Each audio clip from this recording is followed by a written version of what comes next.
È possibile trasformare i propri desideri in realtà? Esiste una tecnica per poterlo fare? Secondo quest'uomo, questa antica tecnologia esiste ed è alla portata di tutti.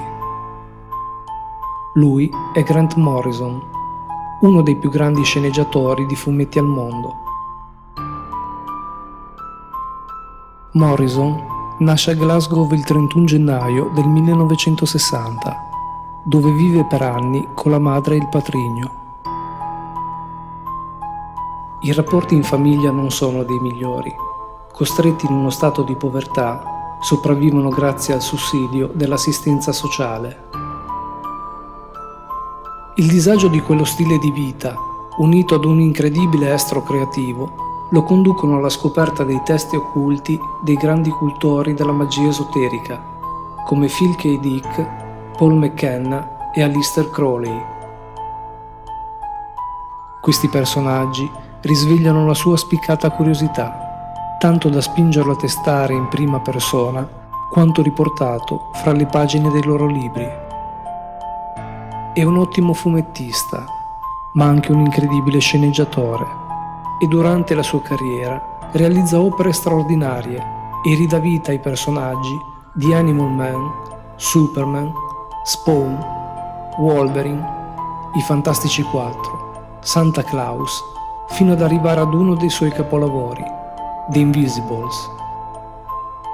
Una particolare società segreta, anarcoide e sovversiva, che si batte in nome della libertà contro tutte le strutture autoritarie che governano il mondo. Contattato di recente come consulente da Jared Leto, l'attore che interpreta Joker nel film Suicide Squad, fornisce importanti suggerimenti sulla caratterizzazione di questo inquietante personaggio, totalmente rivisitato in stile Marilyn Manson. Morrison riesce a sorprendere il pubblico non solo attraverso i racconti, ma anche di persona.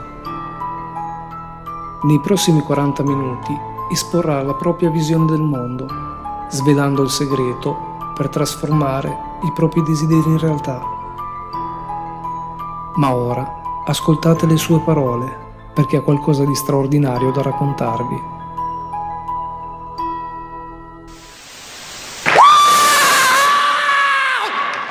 Here we are, right? Fuck, man. I'll tell you, when I was a kid, I read Robert Anton Wilson and all this shit, and here we are, we're standing here, we're talking about this shit, and it's real. Okay, I'm pissed, and in half an hour I'm going to come up on drugs, so watch for it. I guess, I don't know, is there any practicing magicians in the audience? Put your hand up if we got any. Yeah, come on, bold. A few. Okay, by the time we finish this, you're all going to be practicing magicians. This shit's easy, right? I'm like you. Basically, why are we here, right? Why are we here at this thing? What's this all about? And by the way, this is a Scottish accent. So, reset the filters and pretend it's Sean Connery talking to you, okay? 007. Right. So if you can follow me, I'm just going to talk the way I talk, and fuck you if you don't understand me.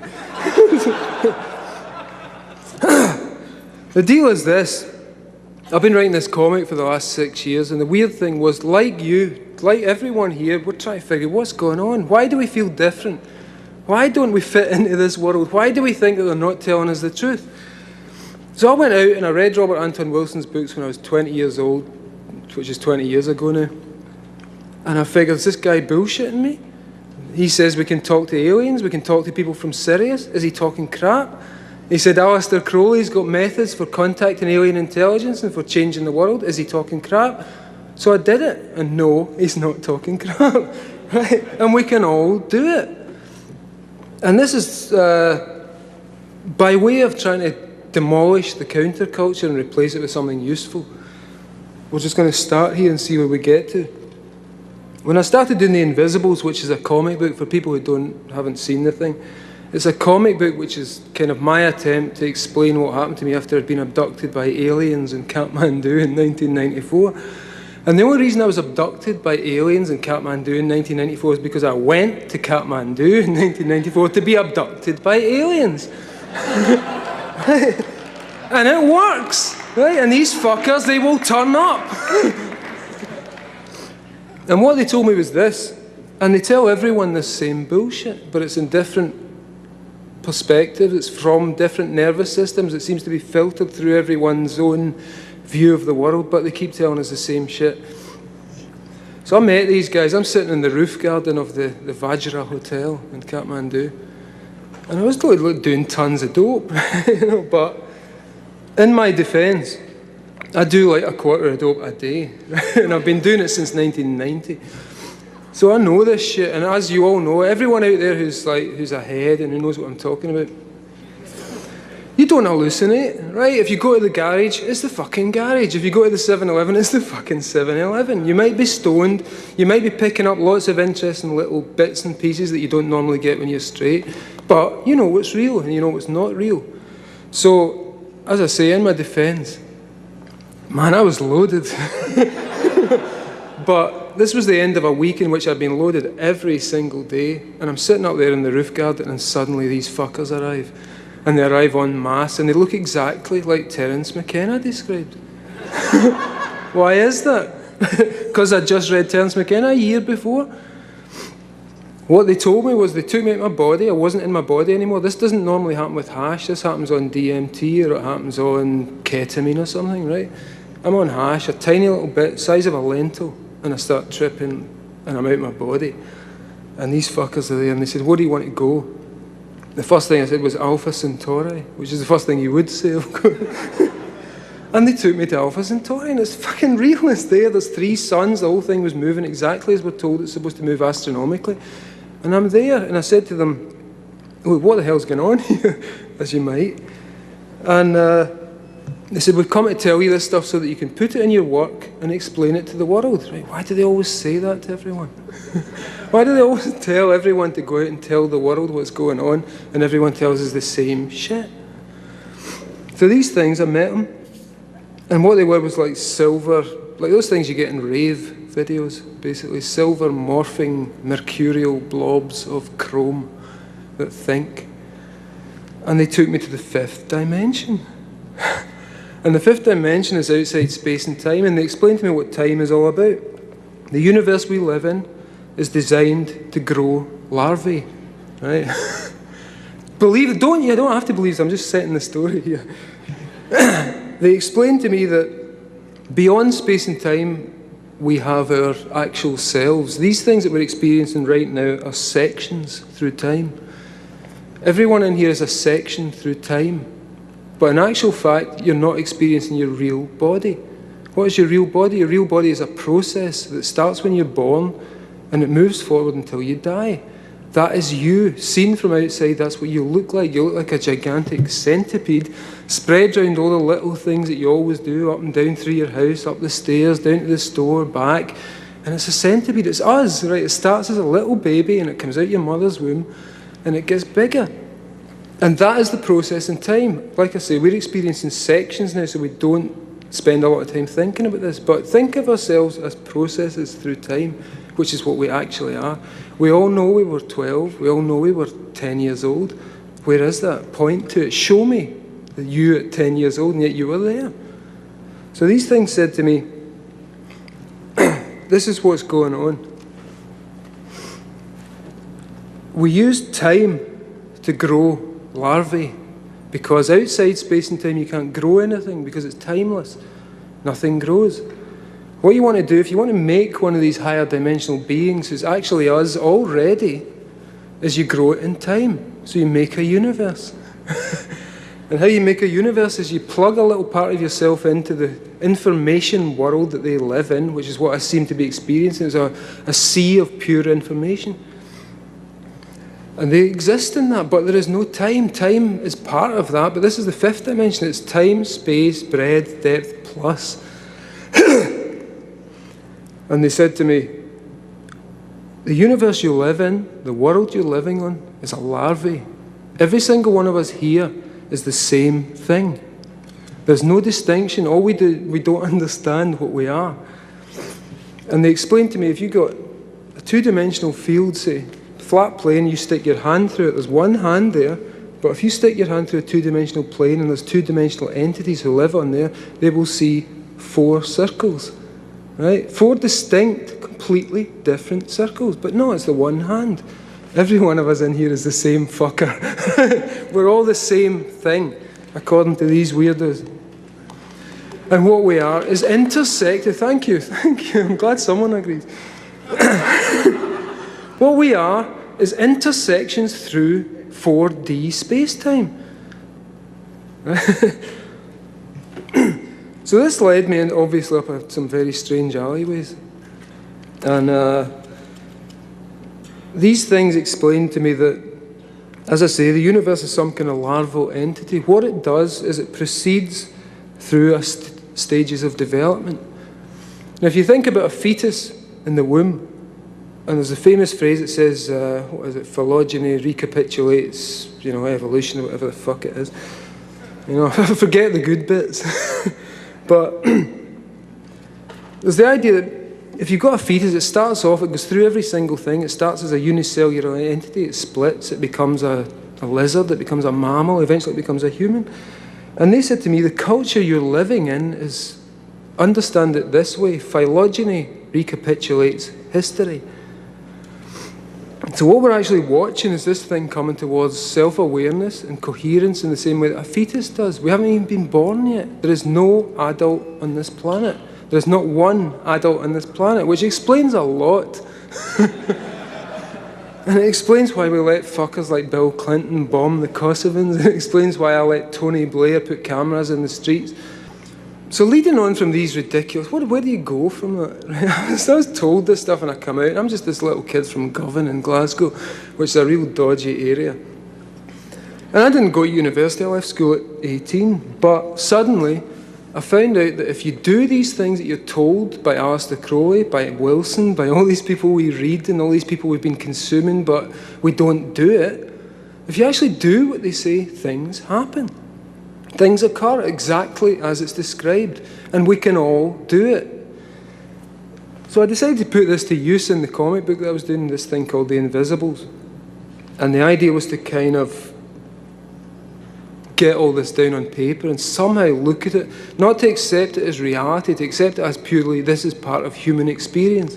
It's a part of human experience that has been described to us for thousands and thousands of years, but for the last 200 has been hidden and made occult for some reason that I don't understand, but seems to have to do with the Industrial Revolution and corporate culture.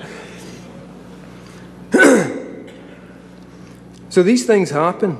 Magic works. And when I started doing the comic, I found that you could actually make magic happen by writing things and changing the operating system of the universe. It works, and I'm here to tell you to try it when you go home tonight, because it fucking works. And what happens if we all do it? Everyone in this room decides to take control of reality. I'm talking about reality. I'm talking about quantum physics. I'm talking about taking control of things from the quantum level up, from the molecular level up, and it works. This magic works. So I'll tell you something you can do while I'm here. One of the best techniques and one of the easiest techniques to prove that this thing works is to practice sigil magic. The technique is simple. Have a desire tonight. Go home and do this. Don't listen to this shit. Don't listen to my bullshit and go home and think, yeah, we are the fucking counterculture. Do it. Do it, and we will change the world. Right? Because I did it. I didn't trust those guys. I didn't trust Wilson. I didn't trust those people who told me we could do this stuff. And I'm here to tell you it works. And you can do it. We can all do it. Number one, first thing you do, write down a desire. Make it something easy that is likely to happen, something possible, rather than say, you know, I'm going to be king of the moon, which you may want to be, as we all do, but it's kind of hard to be king of the moon. You're going to have to get a rocket and go up there. So pick something easy. If you want to sigilize for a lottery win, make sure you buy a ticket, or else it won't work. So these are the conditions within the material universe that we live in. What I think is we're actually dealing with is as I say, some kind of operating system that can be hacked using words. And words seem to be the binding agent for this thing, whatever it is. So I wrote this comic book, and as I wrote it, it became true. Things I would make the characters do became true. The main character was, I gave him a bald head and a leather jacket because I thought people would like me when they read the comic. And bald heads were really uncool back in 1992. And it worked. I found that if I put the character through a situation where he was being tortured, where his lungs had burst and he was being held in captivity and subjected to all these awful things, 3 months later I'm in hospital, 2 burst lungs, dying of blood poisoning and facing exactly the same shamanic trial that I put my character through. So once I figured out that, I thought, well, the best thing to do is give this guy an easy time in the future. So as a result of all this, I just split up with my girlfriend, and I said, okay, I want a new one, and I want it to look exactly like this chick in the comic, because she's cool, you know. So I did a sigil. A month later, the girl turns up. Then another one, then another one, then another one, then another one. All aspects of this character, and I realised, oh fuck, this is insane. Because it works, and I've done something ridiculous, because now I'm dealing with all these women who look like the character, but I don't get on with, or I can't talk to, or I can't deal with. And I began to realise a little bit about how this stuff works. So beyond that, I decided I won't just use it to get laid, because it seems pretty pretty low grade kind of way of dealing with magic. But man, it works, believe me. And I thought, how much could you affect reality by writing a comic that mimicked reality but pushed it in weird directions? So around about 1997, I decided I would really seriously turn the thing into a super sigil. And it was based on the idea of, if you look at cave art, the first writing was done basically as art. And if someone wanted to make something happen, like if you were some like fucked up caveman in a cave somewhere moaning about your dinner, what do? You draw a bison on the wall, stick some spears in it, go out, and the bison dies filled with spears. And it's, hey man, we can make this happen. Slowly those things become letters, they become words, they become reduced to abstractions, complexes of meaning. And you can take that basic idea, and as we've seen, people like Austin Osman Spare, the magician from the early part of the century, or Crowley, or the Chaos magicians from the 80s, who were a big inspiration on me, they used this stuff. And what you can do is this, like I say, try this at home. Write down a desire. Quite simple, say, it is my desire that my cat wins the Olympics. Take out all the vowels. Right? Write this down, for fuck's sake, and do it. Don't just listen, do it, right? Take out the vowels, and you'll be left with a string of consonants. Take out the repeated consonants, and you'll be left with a string of consonants that have no repeats in it, whatever, X, Y, A, D, whatever. Turn that thing into a little image. Take the D, draw a big D, then you've got a T, draw a T under it, and keep reducing it down until it looks magical. And there are no rules for this thing. Do it until it looks magical. At that point, you now have a sigil. The sigil will work. You can project desire into reality and change reality. It works.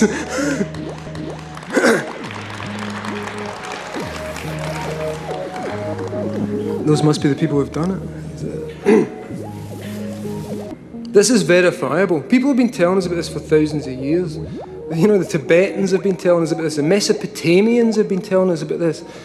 And why has it been made occult? Because Coca-Cola have got the secret. These people know what we're talking about here, because what you do is you create a sigil. Coca-Cola is a sigil. The McDonald's M is a sigil. These people are basically turning the world into themselves using sigils. And if we don't reverse that process and turn the world into us using sigils, we're going to be living in fucking McDonald's. Right, but McDonald's have no more power than us, apart from the fact, like, as Doug said earlier, they got some money. Fuck it, who cares? You know what? The top levels of this stuff, no one's using money anyway. Do you think Rupert Murdoch or the Queen or Bill Clinton or any of these fuckers use money? Of course they don't. They've realised that the money is the only useful to sell to the middle classes and the people in the middle who make things happen and make things run. So we've been sold a fiction. There's no such thing as money. Ignore it. At the higher levels, there is no money. These fuckers don't use money. If Rupert Murdoch wants a Rolls Royce, they give him one because he's Rupert Murdoch. And if they see him in a Rolls Royce, it means you get some status from it. So you've got to understand, these people in the higher levels are operating in a hierarchy of exchange and barter. On the lower levels, like in Glasgow where I live, which is the poorest city in Europe, People are living on a hierarchy of exchange that's quite different. They steal shit and they sell it back and they have their own little money and they have this complete black market economy. There's only us in the middle who think money's worth any fucking thing and we chase it until we drop. So forget it. Where was I? And the other thing is also I hate talking at people, so if anybody wants to join in, just please, put your hand up, because I fucking hate just talking at people. So having figured these weird things out, having thought about this and having been through this experience, which is exactly the experience I was promised by Wilson, McKenna, Philip K. Dick, everyone, they promised us this thing, and it was. You can get the experiences, do what they told you to do, and it will happen. I promise you will meet aliens, they will talk to you. The Golden Dawn called this the conversation of the Holy Guardian, knowledge and conversation of the Holy Guardian Angels, sorry. So it's been around for a while, it's accessible to everyone. Magic is accessible to everyone. The means of altering reality is accessible to everyone. And when everyone starts doing it, we're going to get to see desire manifest on a gigantic scale. Everyone's desire. What happens when everyone's desire becomes manifest? Does the universe have to split up into a billion to accommodate it? Do we all have to suddenly understand that we're all in the same place and we can all share each other's desires? I don't know. I'm just here to talk about this stuff. So beyond that, beyond the alien abduction experience, I was working on the comic and I began to think about it seriously. I'd set up the comic to try and explore some of the problems we were dealing with, which are, as Doug pointed out earlier, problems of duality, us and them, good versus evil, this versus that. And as I worked my way through the comic, I began to realise some interesting things. I'll share them with you. These might not be true. They're useful little thoughts. You might be able to spin them, do something with them. But really, I'm just up here as someone who has read the same shit you've all read, put it into practice and found that it works. So here's my version of what happens. Doing the comic, I set up these characters. The whole thing was set up as an adventure story where there's some bad guys who live in another dimension who want to enslave us all, and there's some good guys who live in another dimension who want us all to have a good time. In the middle, there is us. And we are trying to obviously have a good time. Everybody wants to have a good time. Hitler wanted to have a good time. And we all want to have a good time, so we've got to understand that as a starter. The more I set up these dualities, the more I set these people against the opposition, the more it began to seem like a complete crock. And we'd been sold this nonsense of opposition. And I began to find, the closer I got to the end of the series, that the whole opposition element of it was the least meaningful, least important part of it, and that we've actually been deluding ourselves in a lot of ways. Beyond that, I find that we've been deluding ourselves in the worst way of all by believing in the individual. Right? Stay with me on this. Kafka, Orwell, Patrick McGowan in The Prisoner, everyone told us the individual was the most important thing we could be. Everyone is fucking quirky these days. Every shit in the window of MTV is quirky. Everyone's cool, everyone's smart. It's not true.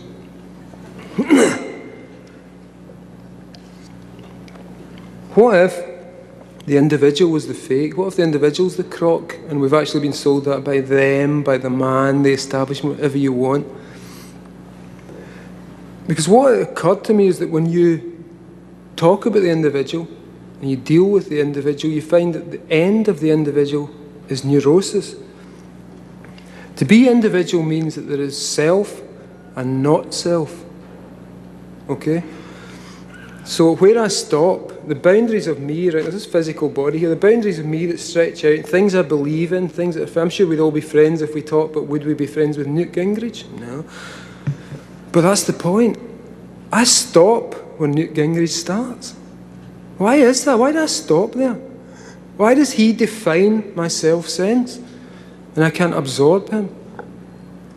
Why do these fuckers, why does the Skull and Bones Society of the CIA, why do the 33rd degree Masons, why are they different from us? They're not. They want to explain things. They want an answer. They found an answer that seems to suit them, which seems kind of uncool and cruel to me because it involves exploiting other people, but they're looking for an answer. We're all looking for the same thing. Why are we here? Why are we? What are you doing here today? What do you expect? What do you expect to take home with you? Can anyone answer? There's one person tell me what you expect to take home from this. Come on, put your hand up. Yeah? Exactly. Right, because that is all we have. And this is all I can offer you, is the experience of having done this shit, tested it, put it in the crucible to see what happens, and it works. So I began to think more and more about the individual, and I looked into what that actually meant. And what it was a structure that was pretty much created, the ego structure was created out of what Julian Jaynes calls the bicameral mind, becoming one mind. And apparently, according to him, he says that back in the old days of the Greeks and the earliest writing in the world, people didn't have self-consciousness in the same way that we have. They didn't have egos. They didn't understand themselves as I in the same way we did, because the corpus callosum that connects the two hemispheres of the brain wasn't connected. So if you heard a voice, that voice was God. And Homer and all those guys have got plenty of examples of people hearing the voice of God and acting on it. Alexander constantly acted on the voice of God. Julian Jaynes suggests that it wasn't the voice of God, it was the voice of the left hemisphere of the brain communicating with the right hemisphere of the brain, interpreted as a God. So okay, now we've got the two things joined together. We've got this beautiful bridge in the middle that links the two. But we still have the ego structure, which was then created when those things linked, because suddenly we linked, oh fuck, I am that I am. This is my God is this, I am separate, I am one. We made this idea that we're somehow separated from nature. No, bullshit. Again, I read New Scientist last month, right? New Scientist last month, they're talking about nature, we must control nature, we must do this. How do we deal with our relationship to nature? We are fucking nature. There's nothing on this planet that is not nature. Power stations are nature. You know, like atom bombs are nature, because nature made us to make those things. Either you trust nature or you don't trust nature, and I trust nature. Okay. So we have to assume, what is nature getting at here? If we ignore this crap that we're somehow isolated from nature, that we somehow have to tame nature, of course, nature knows exactly what it's doing. The planet is not in danger, we are. The planet will survive. The planet's been through like ammonia atmospheres and impossible to live on, and everything dead, and it gets its way back out of that. We're in danger. Or so we think, because our hubris tells us that we are in danger. Our hubris tells us that we're about to destroy the world. We're going to wreck the planet. We'll fuck the atmosphere. No, we'll fuck our atmosphere. You know, some trilobites will come up and they'll be able to live in anything we create. So that is not the problem. The problem is, we're standing here at the 21st century stuck with individuality because we believed in it so much. It seemed so important that we should all be distinct. What happens if we stop being distinct? And what happens if we think about individuality as something that was actually just scaffolding for where we are now? So if you create a skyscraper, you put up your scaffolding, you build the building, and what's happened here is that we've overlooked the building and focused on the scaffolding. You know, why haven't we taken the scaffolding down? Let's do it today. Take the scaffolding down. Because the individual was a way to get us to this point. And what I really think, and basically why I'm here, is to try and punt this notion. After doing this comic book for 6 years, after thinking about this stuff for 6 years, after proving that it works for 6 years, I'm left with this notion.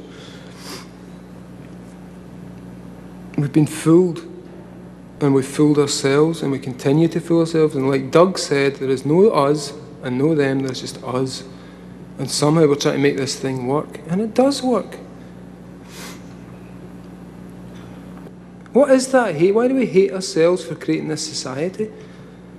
Why are so many people in America obsessed with Marilyn Manson, corpses, dead people, misery, John Wayne Gacy? John Wayne Gacy's a fucking prick. You know, he killed a few people and he draws some shitty paintings. What's that? Why is that? And why should we be engaged with that? And yet that has become, what, apocalypse culture. Where do we go from here that isn't that? Where do we go that isn't playing with our own shite? The answer, back to the individual. If the individual doesn't work, if Patrick McGoon was wrong and number 6 was wrong, to stand on that beach screaming, I am not a number, I am a free man, what do we have left? Because ultimately the guy who's not a number and not a free man experiences neurosis the further he goes down that path. I'm sure there's a bunch of people in here like me who eventually, you've worked your way through the stuff, you've read the books, you've done this shit, you've taken the drugs, you've been there, you've seen it, you've experienced enlightenment in little bits. You know what's out there, you know this stuff is true. The consensus doesn't explain our lives. But what does?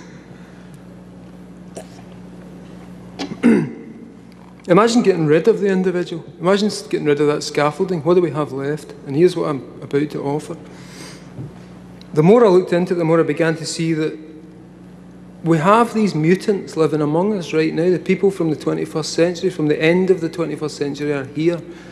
But there is no context for them. In the same way that if you lived in Tunguska 200 years ago and you were an epileptic, you would be a shaman. There was a context for you. In this society, you're an epileptic. It's quite simple. It's a disease. Nothing you say is of any worth because it's pathology. If, on the other hand, you look at these people who are out there, who are the mutants, and what do they call it? Multiple personality disorder. This is what lies beyond the personality. This is what lies beyond the I, the bullshit. Because if you take I to the limit, and like I say, I'm sure a lot of us here have done this, it becomes, all that happens is self questions self. Endlessly, repetitively, am I doing this right? Is this the right way? Should I think about these people like this? Should I approach them this way? Should I involve them this way?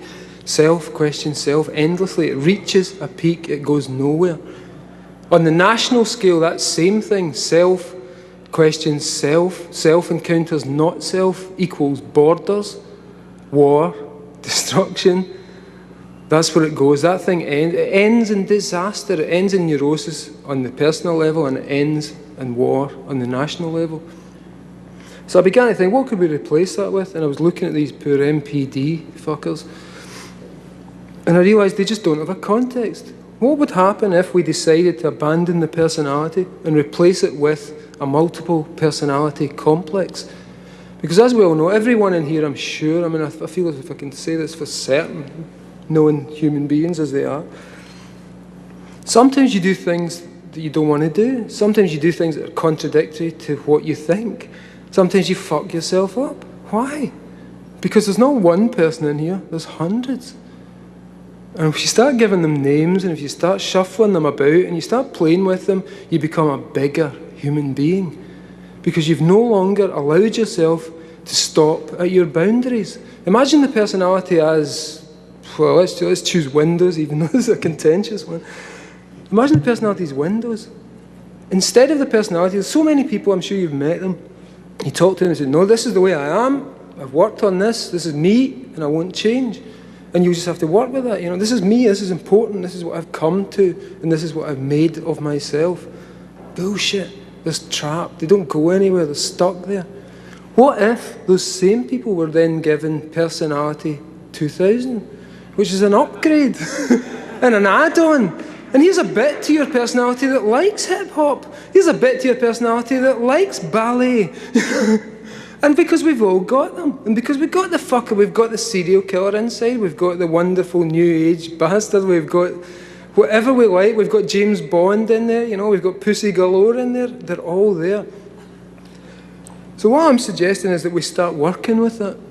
Abandon the personality, abandon the individual, abandon the I because it's a lie and it has held us down. It's been like a weight around our necks. It was useful for the last 2,000 years of history because it created this out of the chaos that was. And this is more coherent, more useful, more meaningful. It has its problems, everything does, every system has, but we're getting better. And I think what we should do is walk away from the crap of the 21st century and start thinking about what we've been experiencing. My feeling about the 21st century is, and about World War II and about Auschwitz and all that stuff, is that we had to go through it. We had to do it. That was humanity's dark night of the soul, and it will never, ever happen again. But it had to happen. Every single nightmare image, every image of hell that we have in our minds happened. Everything you can think of happened. People were flayed, brutalized, gassed, tortured, cut into pieces, turned into pigs. Everything you can imagine happened. The world was a wasteland. There were cities completely annihilated. We went through it. Why did we do that? Stanislav Grof has a conception of the perinatal matrices, which was one of the big influences on the film The Matrix, so you might recognise some of this. He says that things that happen to us around birth are really profound, and they have all kinds of weird effects. They affect society, they affect the self, they affect everything, they have reverberations. And he claims that there are several states that he calls basic perinatal matrices. The first state is oceanic bliss, which we're all familiar with, I'm sure. Oceanic fucking bliss, man. And that is the state of the baby in the womb, untouched. Everything is provided for, everything is there, everything you need will turn up out of the blue. Basic perinatal matrix 2 is a different thing. It's when the womb starts to turn a little toxic and begins to suggest that we're about to be expelled.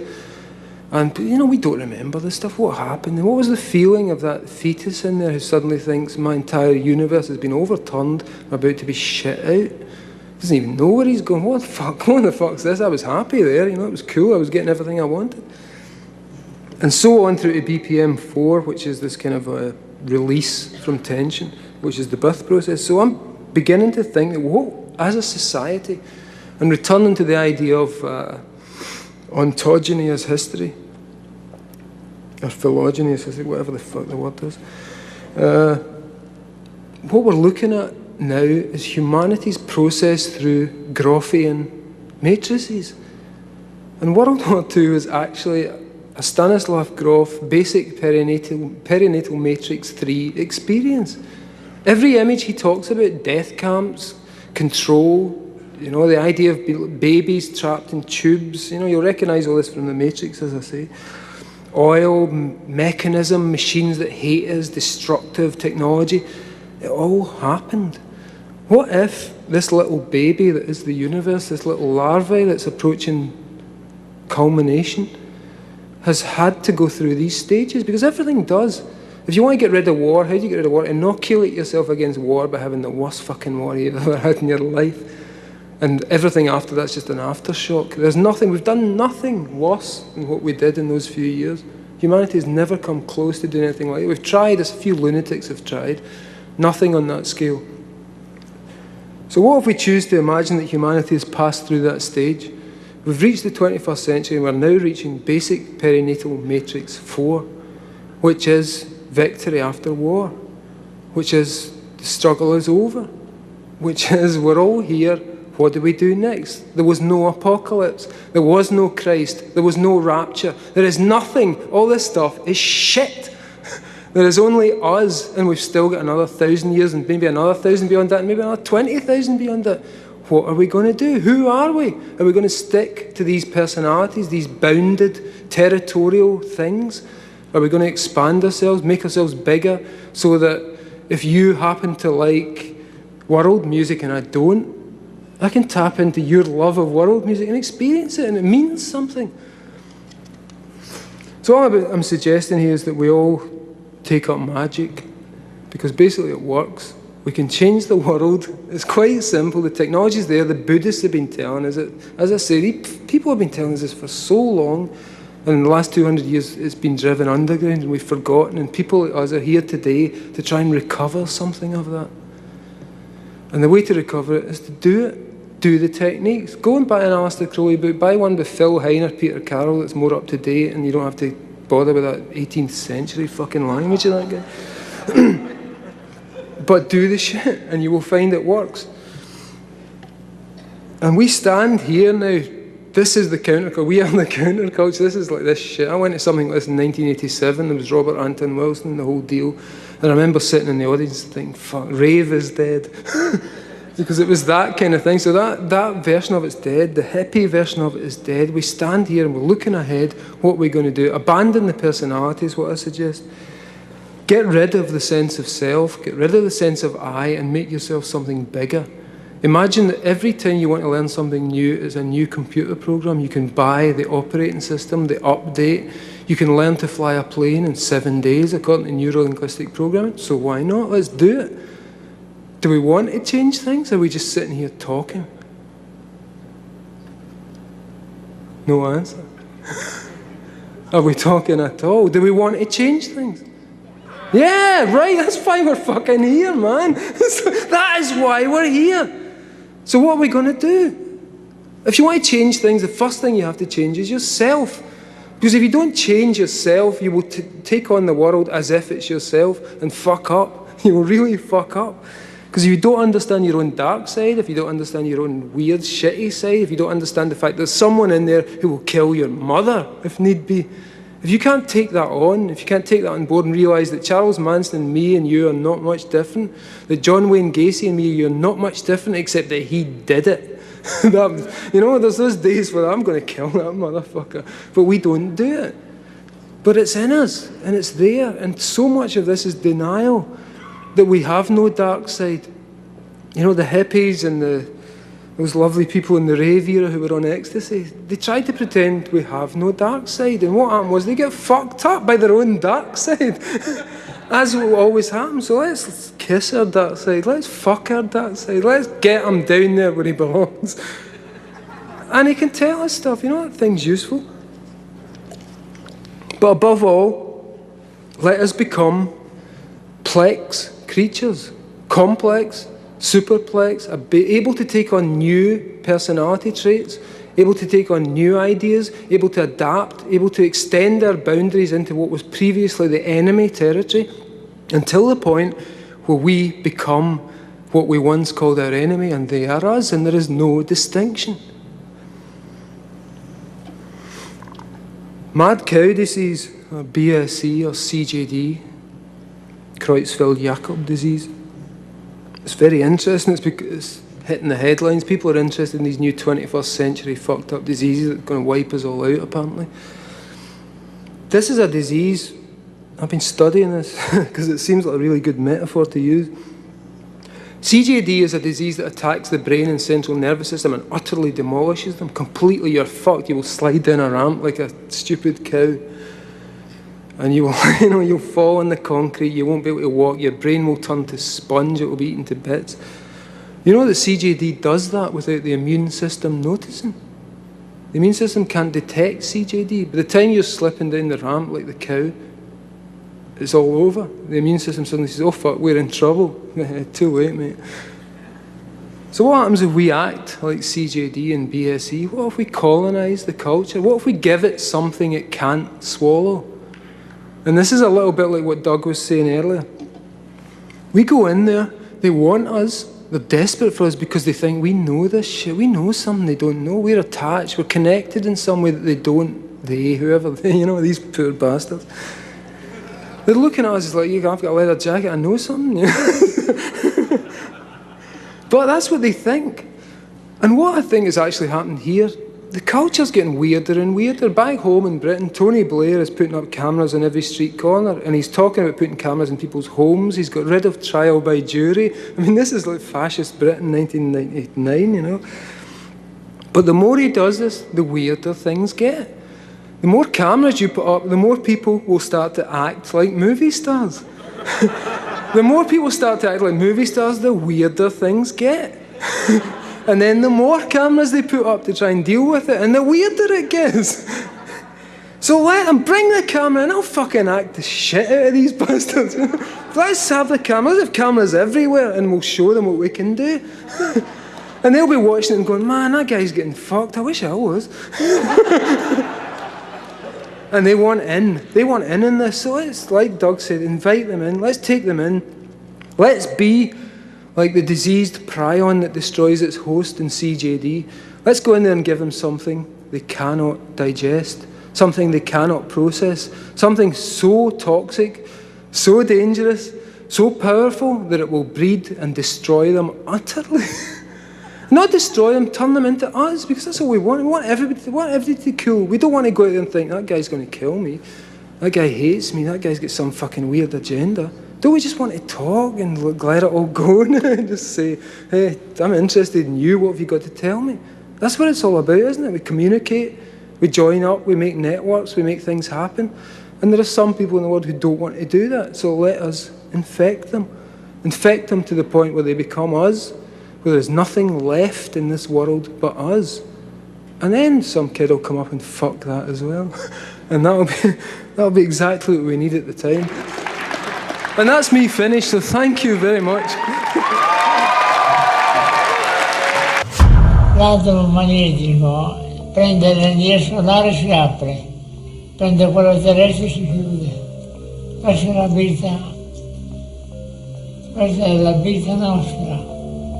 Picard decide di far verniciare la capsula per metà di bianco, allo scopo di respingere il calore del Sole, e per metà di nero, per contrastare le temperature siderali sul lato opposto.